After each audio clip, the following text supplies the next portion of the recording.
Denise. I'm a PTA at Fitness Forum in Annapolis.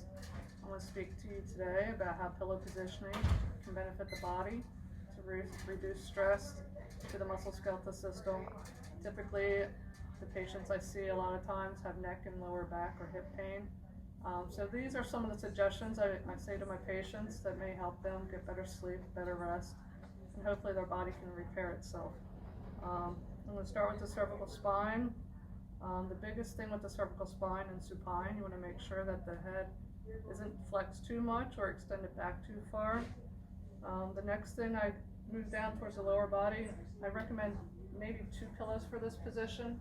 She's going to bridge up first. I'm going to put some of it underneath the glutes.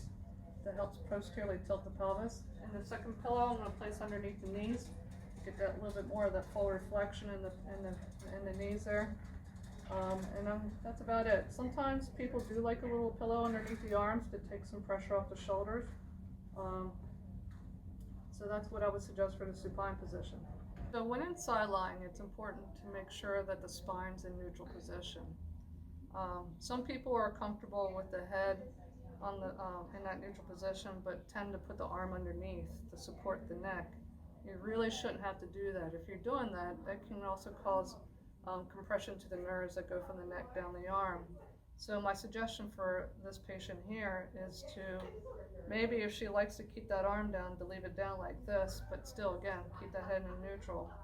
Some people like to put the arm on an extra pad, so I'm going to slide this forward for a second. Put your forearm on there.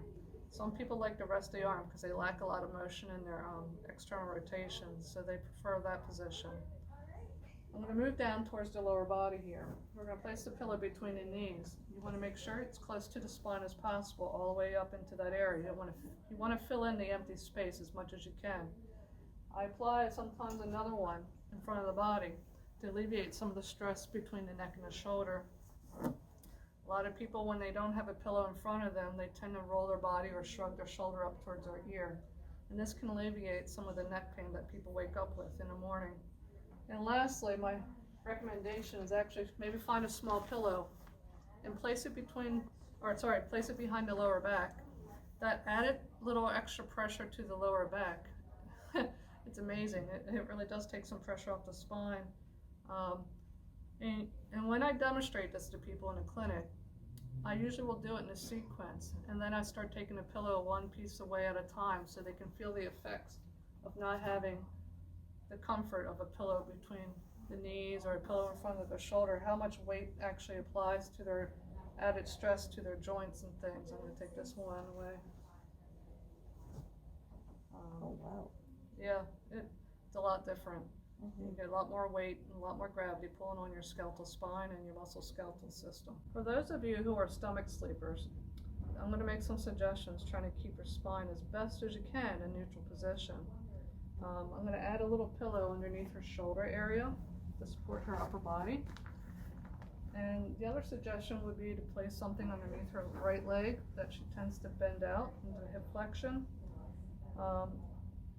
These areas will reduce some of the stress to the sacroiliac joint and hopefully try to keep her spine in a neutral position as much as possible without increasing so much rotation at the cervical spine.